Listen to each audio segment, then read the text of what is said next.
Welcome back to the Joystead. I wanted to take you along on a little day in the life, but this one starts the night before. I'm preparing some breakfast, which I often do the night before so that I have something hot and ready to pop in the oven.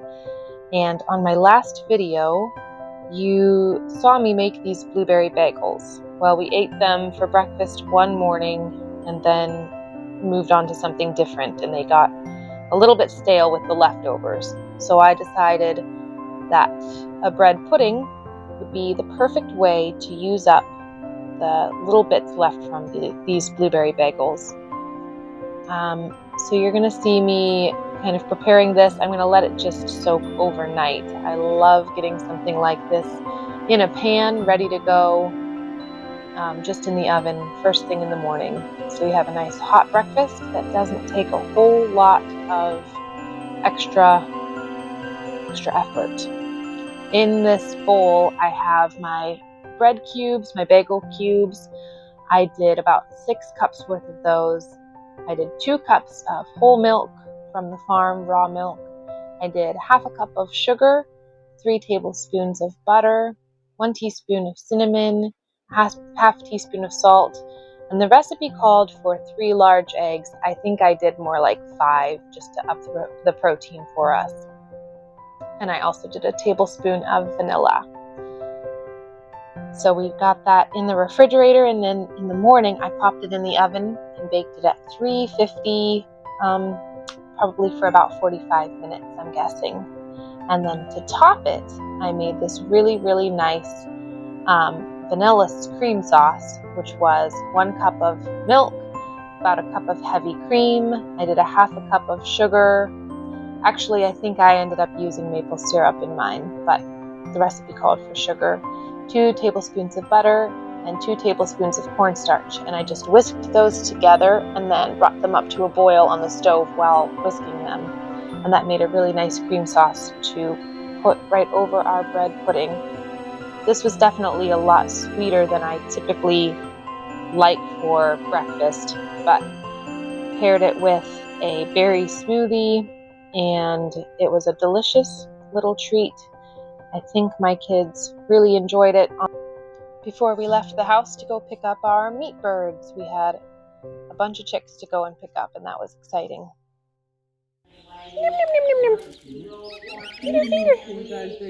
I'm trying to get a video of it. Yeah, where to put them. What do you think, Freddie? What do you think? Freddie's so cute. Hey, buddy. Want me to hold your coat? They have food. They're so precious. Do they like your finger? Say, get my finger, ducky.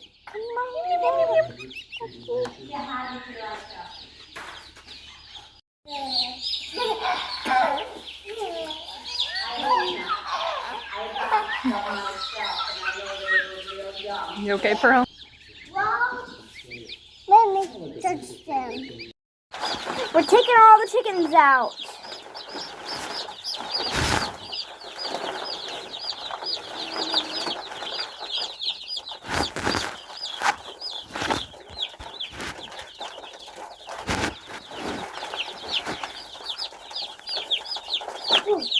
It jumped out of my hand and like, oh, okay. I'm taking pictures. Nice. Real close to the ground, okay? If you want them to try flying off you. So gentle. You're doing such a good job. Do you want to hold the brown one? Yeah. That box, don't put a lot of weight on that box, Charlie. It might tip. Hi. You chicky, Charlie, Roy. Is that your chick's falling when you, Roy? Roy, your chicky's falling? Yeah, because when it pecks people, that means it loves you. That means it loves you? He's looking to be warm. It's like a dog licking you to kiss you. You're walking. Chick. Hi, little chicks. Okay, tell me their names. This is mine, and its name is Goldie. Okay. Hi, Goldie. And that's Lacey. That one's also mine. Charlie's. That's Charlie's. Gentle Charlo. Don't step on him, Roy. Look where you're stepping, okay? And this is Goldie and Lacey and Roy, and I'm not sure what Roy named. Be so careful, don't step on him. Be careful, don't step on it. Do you want to hold it? Yeah. Be so gentle. Good job, Charlie. Charlie. 4. Okay. All right. Good job. Okay, it's okay, Pearl. He can do it. Pearly, set him down carefully. Let him go. Good job. You gotta be so gentle, huh? Good job. It's on my shoes. I like your shoes. They're going to explore. Explore my toe. You're gonna get your toes? Well, I can't help it.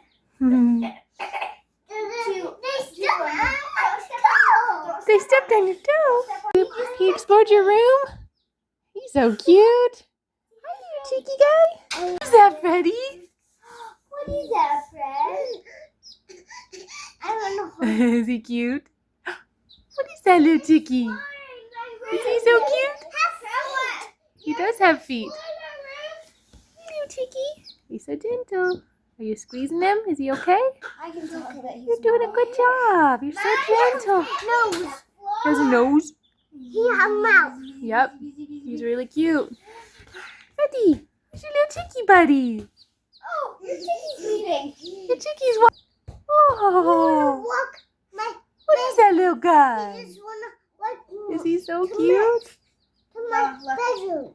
Boop. I hold him close to the ground so he gets to jump off and learn to fly. Hey, Charlie, he's asking to go. Charlie, he wants to be let go. Can you let him go for a second? So once everybody got a chance to really enjoy the new chicks, the majority of them are actually over at my parents' farm, but we do always bring just a few home with us to keep in a little brooder so we can enjoy having little chicks here on our little in-town homestead. Now my daughter and I have gotten busy. We have company coming over the next day, and we thought we would make peanut butter and jelly and Jell-O, and of course, what should have been like the simplest meal, I always decide to overcomplicate, but it is delicious. So we thought we'd have enough time to have a little bit of fun in the kitchen, just her and I. So usually how I make my Jell-O is I use fruit juice and gelatin, and I do a half a tablespoon of gelatin for every cup of fruit juice that I'm using. So for this one, I think I did 6 cups of a strawberry lemonade, and we did 3 tablespoons of gelatin, and then I have some frozen fruit defrosting in the bowl right there. So I'm going to use that. I'm going to kind of crush those up a little bit. After the Jell-O starts to set up just a little bit in the refrigerator, I'll add my fruit into that. And then that'll make a really good snack, and it's a fun thing for company. So we enjoy doing that. We also realized that we had a bag of blackberries in the freezer, and it needed to get used up before we have more blackberries coming this spring. So we decided to make some blackberry jelly. To do that, I simmer my blackberries, cover them in water, and bring them to a simmer for about 20 minutes. And I just make a juice. So I'm going to simmer and get all the flavor out of the berries and then strain them to get the seeds out, because we don't really love the texture of the seeds, the blackberry seeds. They're a little bit too many in blackberries for us. So we strain the seeds out and we just give ourselves a nice blackberry juice. And then to make my jelly, I have for a few years now been using Pomona's pectin so that I can keep it either sweetened with honey or maple syrup, or just a little bit less sugar. So today I am going to use a raw sugar in my jelly, but you mix up this calcium water and you shake it up, and that is what activates your pectin. So you can use less sugar because you're not using the sugar to activate and thicken your jelly as much as you are this calcium powder. So I'm going to measure out my juice. I believe I used 6 cups. I'm going to add some lemon juice to make sure it's really acidified and make sure that that pectin is ready to thicken. And I'm going to add my calcium water, and we're going to bring that to a simmer before I add my pectin powder that's going to mix into sugar. So I bring that up to a simmer.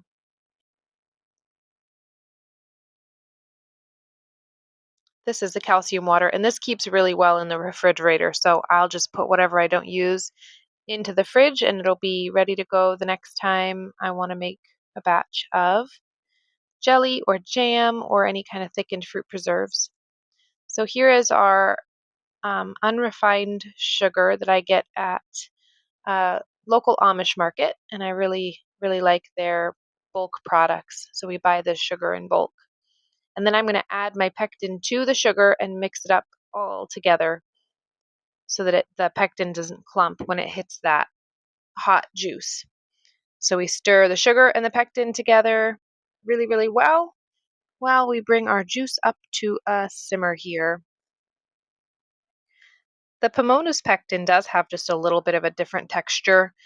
It doesn't get as clear as a traditional jelly would, but to me it's worth it, and everybody's used to it in our house, so it's worth it to have a sugar a jelly that's not quite as sugary. It's always going to be a little bit of a treat in our house, but if I can cut back on some of that sugar. When you make traditional jellies, you use sometimes more sugar than you do juice, and that just seems kind of extreme to me. So I like this way of doing things. I did bring my jelly back up to a boil there for a couple of minutes once I added the sugar and pectin, and then I'm going to just ladle this into some clean hot jars, leaving about an inch of headspace. Headspace is the space between where your product ends and the top of your jar. So I'm just leaving about a 1/4 inch of a headspace in my jars here and filling these up. It's fun to put something on the pantry shelf quick.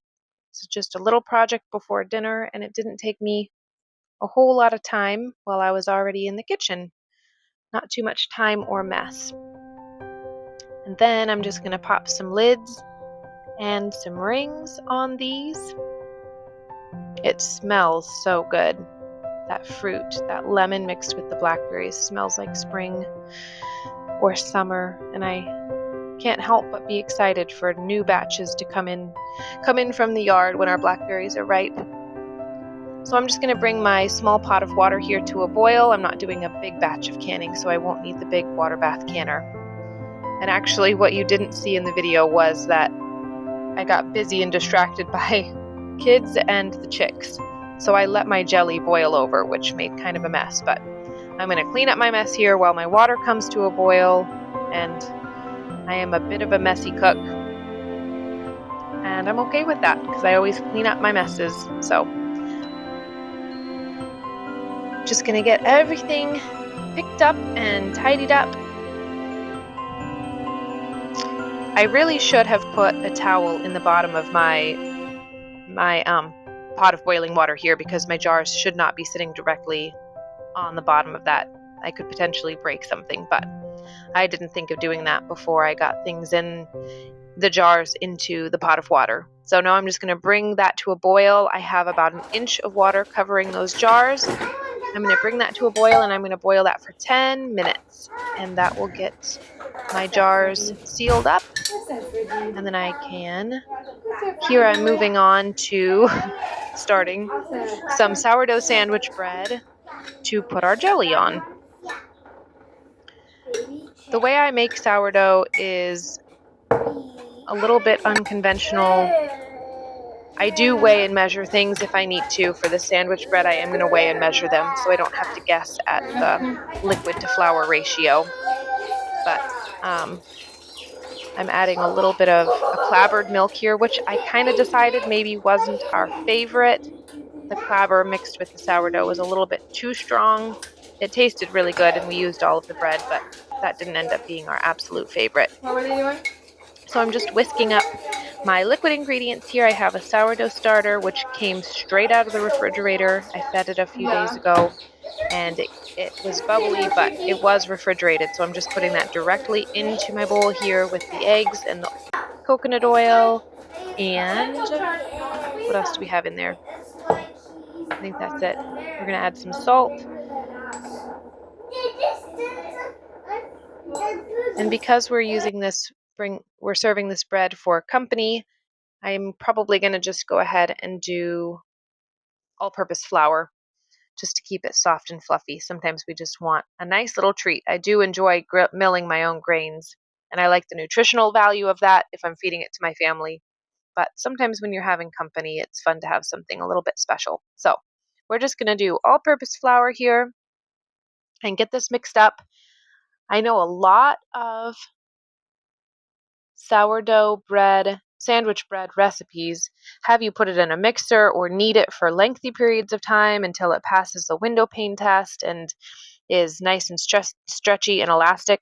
I don't do any of that. I just mix it all together until it makes a shaggy dough, and then I just do it as if I was doing a sourdough bole. So I just mix it up. I'm going to let it autolyse for, however long until I think of it, probably an hour. And then I'll stretch and fold it a few times before I let it sit on the counter overnight. There's our jelly. It turned out so delicious. We really, really enjoyed that.